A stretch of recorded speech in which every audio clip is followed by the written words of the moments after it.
Hey everyone, welcome to our YouTube channel Prem ji physics classes, जहां आप पढ़ते हैं फिजिक्स को बहुत इंटरेस्टिंग तरीके से। आज का जो हमारा टॉपिक है इसमें हम पढ़ेंगे ओम्स लॉ। ठीक है, Ohm's law, resistance, resistivity, conductance and conductivity. Okay, साथ में हम ये भी जानेंगे कि रेजिस्टेंस कौन कौन से फैक्टर पर डिपेंड करता है, मतलब कौन कौन से फैक्टर पर वो डिपेंडेंट है। ओके, एक एक करके सारे टॉपिक्स का क्लियर से एनालिसिस करेंगे, उसको क्रिस्टल क्लियर एनालिसिस। ओके, तो सबसे पहले ये समझ लेते हैं ओम्स लॉ किसे कहते हैं।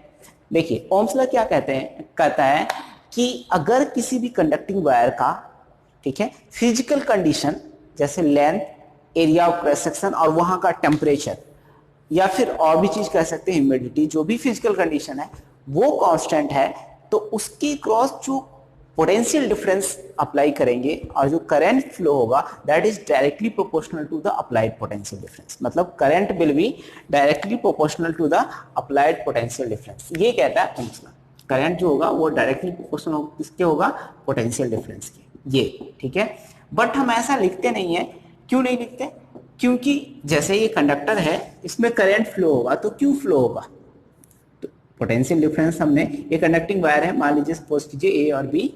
ओके, इसमें जो करंट फ्लो होगा वो क्यों होगा, क्योंकि इसके अक्रॉस पोटेंशियल डिफरेंस अप्लाइड होगा, तभी तो होगा। तो पहले कहते हैं ना आसान सी भाषा में कि पहले बाप आए कि बेटा, तो पहले तो फादर ही आएगा ना, तभी तो बेटा होगा।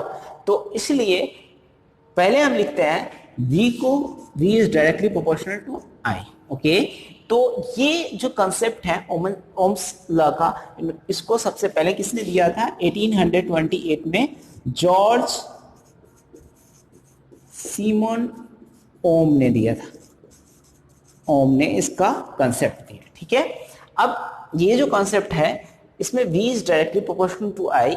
According to this law, if there is no change in physical condition like length, area of cross section, temperature, etc., the current passing through conductor is directly proportional to applied potential difference. मतलब इस law के according अगर ये सब physical condition constant रहता है तो इसके अक्रॉस जो कंडक्टिंग वायर के अक्रॉस जो करंट पास करेगा that is directly proportional to the applied potential difference. Okay, I directly proportional to V, हमने कहा कि फिजिकली ये इनकरेक्ट हो जाएगा, ये डेफिनेशन से तो जो उनका स्टेटमेंट है उससे तो यही लगता है, बट इसको जब हम बोर्ड पर लिखते हैं ये फिजिकली करेक्ट होने के लिए पहले हम वी लिखते हैं, उसके बाद आई लिखते हैं। ओके, अब देखिए यहां पर जैसे हम ये लिखते हैं ना, तो यहां हम v इक्वल टू ये प्रोपोर्शनलिटी कांस्टेंट हटाते हैं तो यहां r लगाते हैं। अब ये r क्या है? This is a proportionality constant and it is known as resistance. Okay, it is a proportionality constant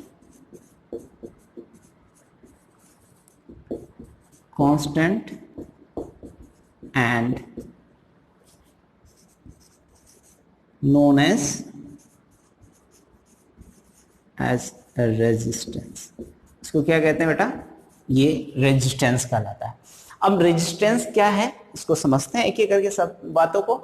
resistance simple में ऑपोजिशन है एक करंट कैरिंग वायर में इलेक्ट्रॉन को नहीं फ्लो होने देने का, मतलब it is the opposition offered by the wire या एटम्स ऑफ द वायर जो कि करंट इलेक्ट्रॉन को फ्लो करने नहीं देता है। ठीक है, opposition offered by the conducting wire is known as, in the flow of current is known as resistance। Current के फ्लो में ऑपोजिशन जो ऑफर होता है उसको हम क्या कहते हैं? रेजिस्टेंस कहते हैं। अब ऐसा यूनिट क्या होगा ये सब चीज डिस्कस कर लेंगे, लेकिन सबसे पहले ये ग्राफ ड्रा करते हैं, V I curve. Okay, V I graph देखिए, V I graph, A V I graph. Okay, पहले वी है और देन आई है। ओके, तो वी आई ग्राफ जो आप ड्रा कीजिएगा वो कैसा होगा? ऐसे स्ट्रेट लाइन नहीं, अब ये स्ट्रेट लाइन होगा तो स्ट्रेट लाइन कर्व जो हम जाता है इस तरह से। अब मुझे ये पूछा जाए कि इसका स्लोप क्या देगा? वी आई ग्राफ आपने जाना था, इसको बताने की ज्यादा जरूरत नहीं, Y directly proportional to X वाला ग्राफ आपने पढ़ा होगा। ये जो ग्राफ हमने बनाया इसका स्लोप हमें क्या देगा? ठीक है, तो देखो इसका अगर स्लोप हम निकालें तो क्या होगा, यहां से एक ऐसे परपेंडिकुलर ड्रॉ करें, ये सामने है तो ये डेल्टा आई है और ये क्या हो जाएगा? डेल्टा V होगा। ठीक है, तो हम रेजिस्टेंस जो निकालेंगे या फिर इसका slope of V I graph, इसको थोड़ा सा हमको लगता है रफ करना पड़ेगा, रफ कर लेता हूं, उसके बाद अपन समझते हैं। ये तो समझ में आ गया होगा, अगर फिजिकल कंडीशन कांस्टेंट है तो ये बात याद रखिएगा। ओके, और क्यों लिखते हैं वी आई, ये भी आपको समझ में आ ही गया। इसको रफ करते हैं और फिर अपन समझते हैं आगे का। ठीक है,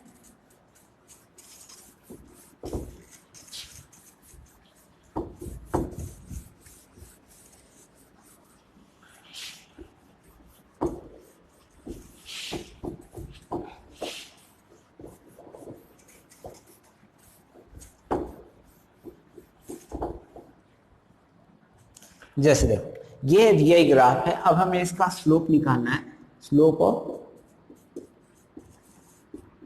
वी आई ग्राफ का स्लोप। ठीक है, तो हम लिखेंगे क्या यहां पर, अगर लिखे तो delta I upon delta we. तो ये तो स्लोप है, इसको एम से डिनोट करते हैं। ठीक है, delta I upon delta we हो जाएगा। इसका हम रेसिप्रोकल कर दें तो क्या मिलेगा हमको, अभी वी आर इक्वल लिखे थे ना आप, वी अपॉन आई, वही तो मिल जाएगा आपको। ठीक है, तो रेसिप्रोकल ऑफ स्लोप क्या देगा, रेजिस्टेंस जो देगा वो क्या देगा, resistance 1 upon slope of V I curve. V I curve का स्लोप हमको क्या देगा, reciprocal of V I curve gives the resistance, ये रेजिस्टेंस देता है। ये आप चीज हमेशा याद रखिएगा जब आपको रेजिस्टेंस पूछा जाएगा। मान लीजिए सपोज कीजिए वी आई ग्राफ नहीं देकर के आई वी ग्राफ दे दिया, तब क्या होगा, तब सिंपल है, स्लोप ऑफ द कर्व दे देगा हमको क्या, रेजिस्टेंस। ठीक है, आई वी ग्राफ अगर मान लीजिए यहां पर दे दिया तो, ठीक है, आई वी ग्राफ,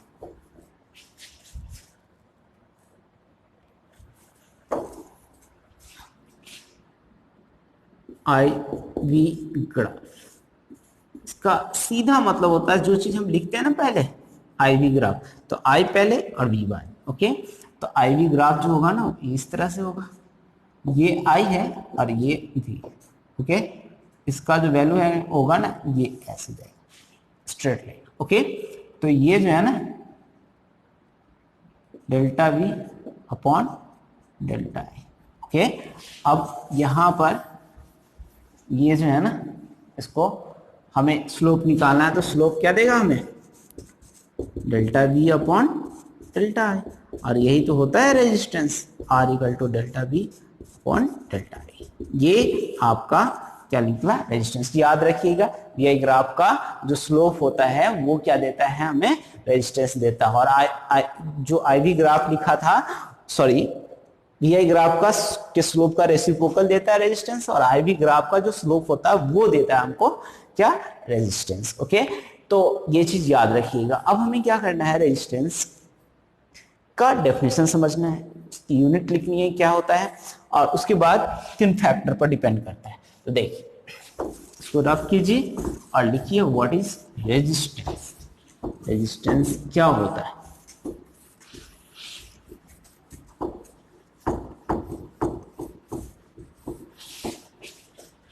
रेजिस्टेंस क्या होता है ये समझना है।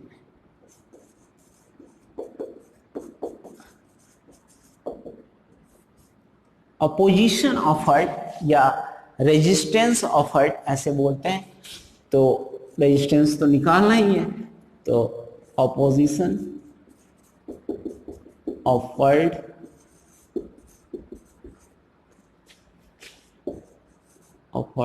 बाय a conductor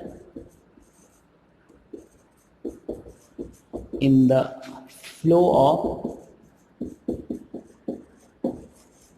current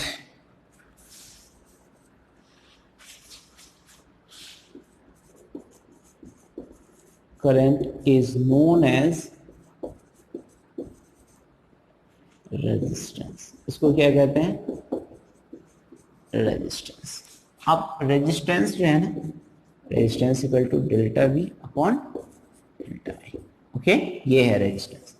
तो रेजिस्टेंस की यूनिट क्या होगी, ऐसा यूनिट जो है ये ऐसा यूनिट ऑफ रेजिस्टेंस। रेजिस्टेंस की जो ऐसा यूनिट होगी वो क्या होगी, ऐसा यूनिट ऑफ रेजिस्टेंस।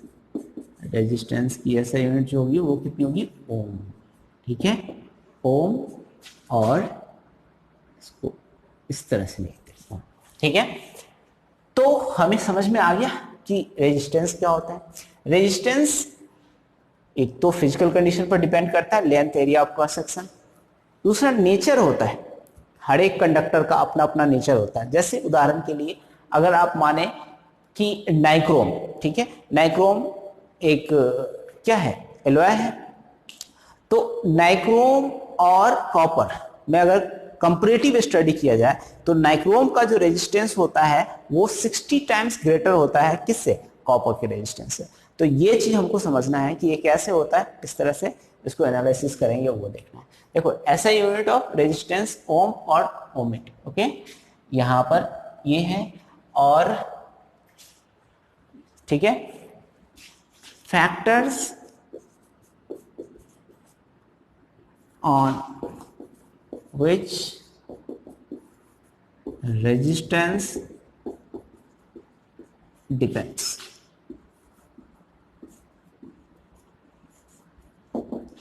आपको ये फैक्टर्स लिखना है जिस पर रेजिस्टेंस डिपेंड करता है। ठीक है, तो सबसे पहला length of the resistance depends, length of the या directly proportional to the length of the resistance of the conductor is directly proportional to the length of the wire।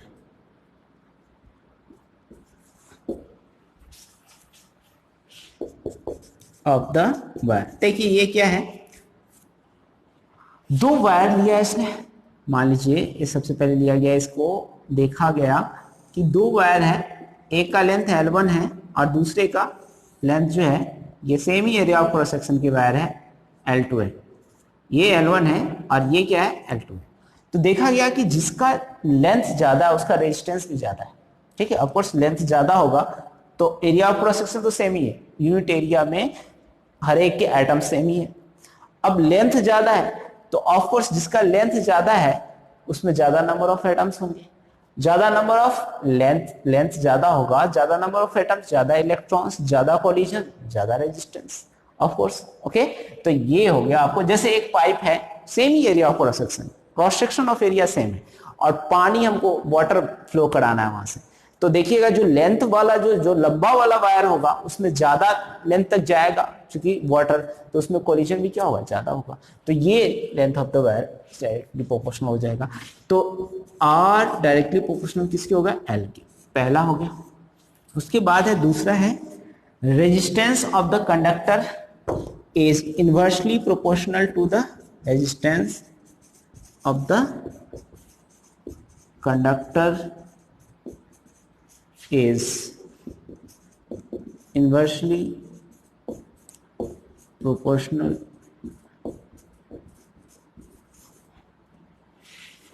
to the area of the conductor। Conductor के area के inversely proportional, R is inversely proportional to A. ठीक है, ये equation number 2 है। ठीक है, अब third factor क्या है, नेचर ऑफ द कंडक्टर। ये 1 2 तो है ही, ऊपर हम लिख लेते हैं थर्ड फैक्टर को। ठीक है, ये क्या होगा, थर्ड फैक्टर जो है नेचर ऑफ द कंडक्टर, या यही लिख लेते हैं यहां पर third, nature of the conductor. Nature of the conductor से मतलब क्या है, एज फॉर एग्जाम्पल यहीं पे लिख लेते हैं, for example resistance of nichrome wire is 60 times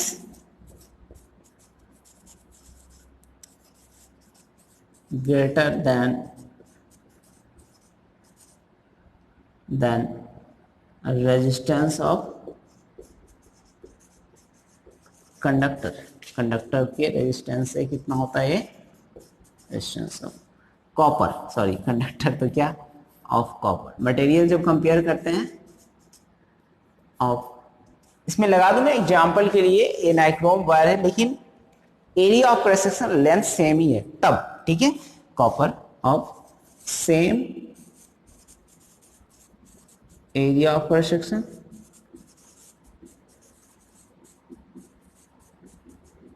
and length, ठीक है, same area of cross section and length का है, तब ऐसा हो रहा है, ठीक है, same area of cross section and length same ही है तब इस तरह की फिनोमेना आ रही है, ठीक है। तो ये है आपका ओके। ये नीचे वाला नहीं दिख रहा होगा, बस हमने यही लिखा है same area of cross section of and length, nature of the material लिख दीजिएगा तो भी चलेगा। अब ये है फर्स्ट सेकेंड को हमको कंबाइन करना और एक नया फिजिकल क्वांटिटी में लाना है जिसको हम क्या कहते हैं, रेसिस्टिविटी। नया फिजिकल क्वांटिटी का नाम क्या है, रेसिस्टिविटी। ओके, तो उसको लाते कैसे हैं, क्या क्या होगा, ये इक्वेशन देख लेते हैं, एक बार लिखते हैं इसको। देखो कंबाइनिंग इक्वेशन 1 and 2, ये तो क्वालिटेटिव है, ठीक है, ये क्वांटिटी देगा न्यूमेरिकल डाटा, तो इसको पहले हम कंबाइन करेंगे, ठीक है। तो कंबाइनिंग इक्वेशन 1 and 2, ठीक है, 1 and 2 को कंबाइन करें तो R is directly proportional to L upon A और R rho L upon A, ये है रेजिस्टेंस। लेकिन ये जो प्रोपोर्शनलिटी कांस्टेंट है here, rho is what, resistivity. Rho क्या है, रेसिस्टिविटी। ओके, अब रेसिस्टिविटी क्या होता है इसको समझते हैं, ठीक है। देखिए रेसिस्टिविटी कंप्लीट मटेरियल की प्रॉपर्टी है, ठीक है, किसी भी फिजिकल क्वांटिटी पर नहीं डिपेंड करता। मतलब इसी को या तो रेसिस्टिविटी बोलिए या स्पेसिफिक रेजिस्टेंस बोलिए, ठीक है, या इसको रेसिस्टिविटी बोलिए या स्पेसिफिक रेजिस्टेंस, बात एक ही, ठीक है। तो इसको हमें क्या करना है, यहां से करना है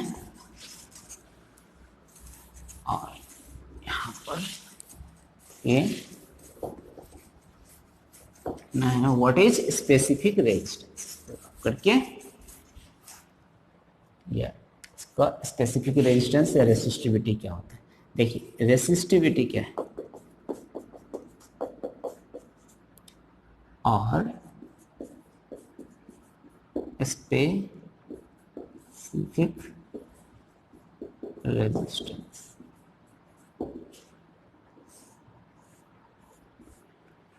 स्पेसिफिक रेजिस्टेंस या रेसिस्टिविटी, ठीक है। इसको डिनोट करते हैं रो से, ये रो है। Resistance offered by unit length and unit area of cross section of the wire, मतलब unit length and unit area of cross section 1 है, ठीक है। सिंपल सा देख लीजिए, यहां पर फेनोमेना है, ये अगर L tends to 1, A tends to 1, दोनों टेंस क्या इक्वल 1, तो इक्वल ही कर दो ना, तो यहां पर R इक्वल टू क्या हो जाएगा, रो के, ठीक है। तो ये हो जाएगा आपका, मतलब रेजिस्टिविटी क्या है, resistance offered by unit length and unit area of cross section of the wire is known as resistivity. Resistance offered by unit length and unit area of cross section,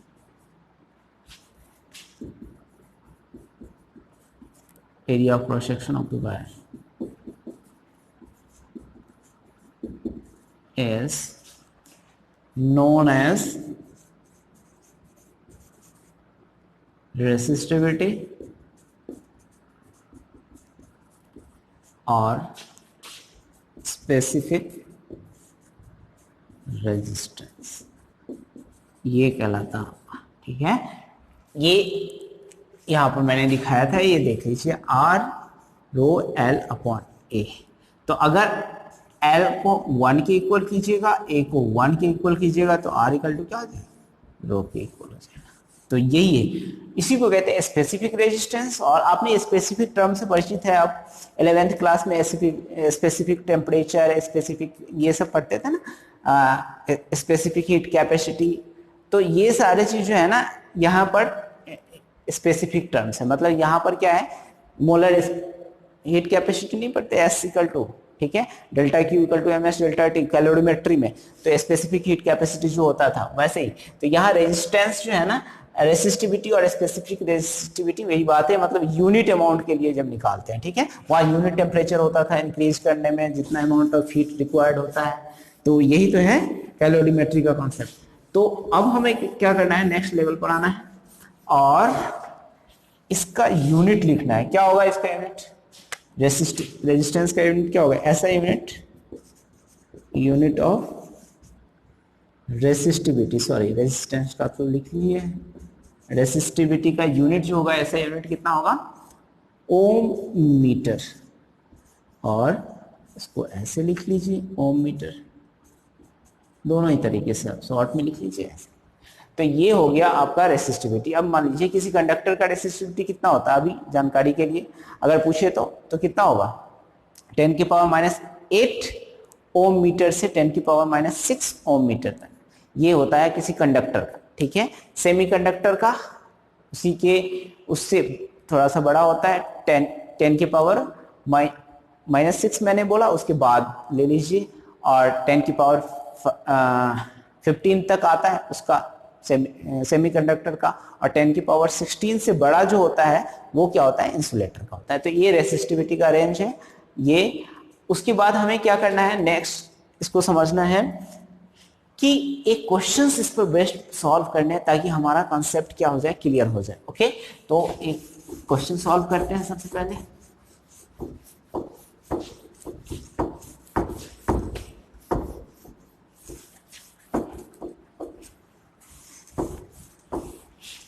देखिए क्वेश्चन क्या कहता है ये समझ लीजिए। Question ये कहता है कि resistance will increase how much time, resistance जो होगा वो कितना टाइम्स बढ़ जाएगा, ठीक है। Resistance will increase how much time if length of the wire is increase by n times. n times अगर लेंथ ऑफ द वायर बढ़ा देते हैं तो रेजिस्टेंस कितना टाइम्स बढ़ जाएगा, ठीक है। पहला क्वेश्चन है, if length of the wire is increased by n times, then resistance will increase how much times?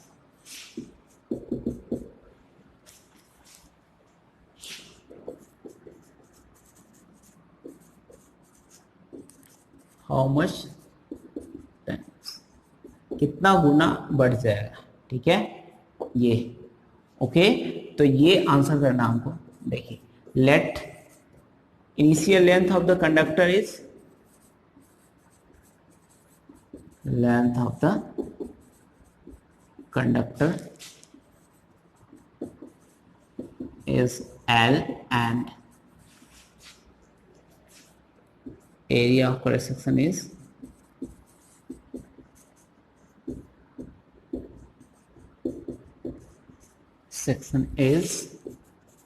A। Initial length तो L है and area of cross section क्या है, A।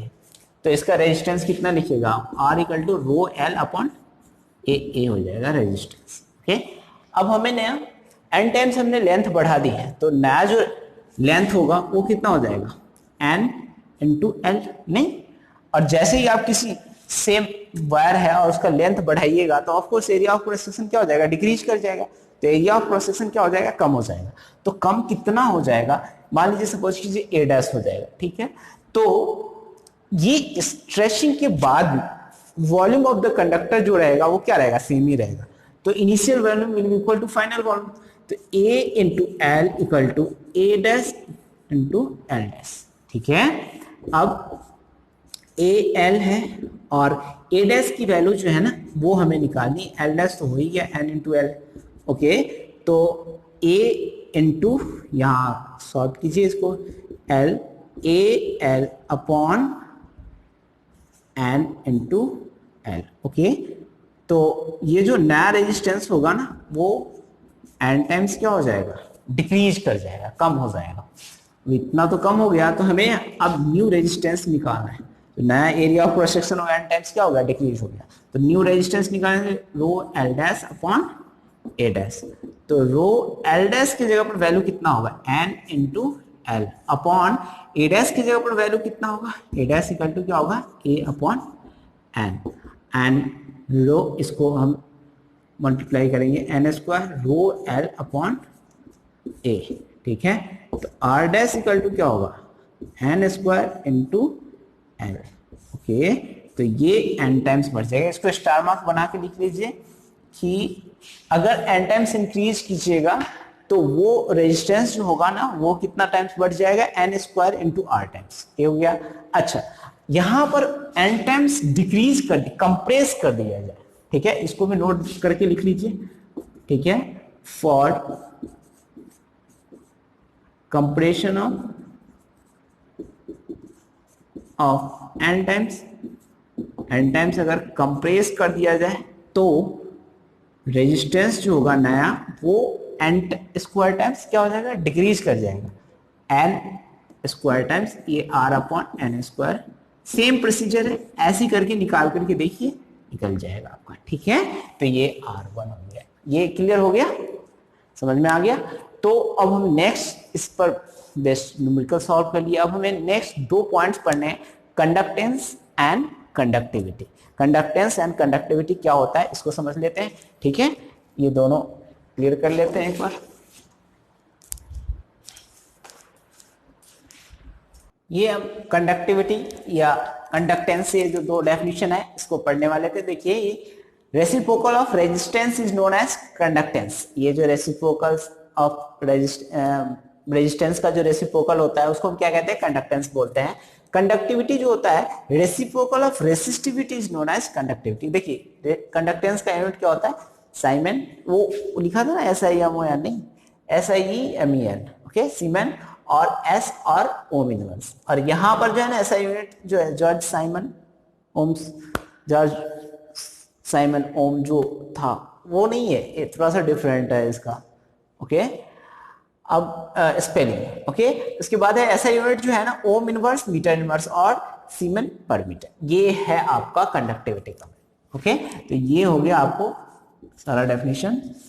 अब नेक्स्ट चैप्टर में इससे आगे पढ़ेंगे, ओके। तब तक के लिए थैंक यू।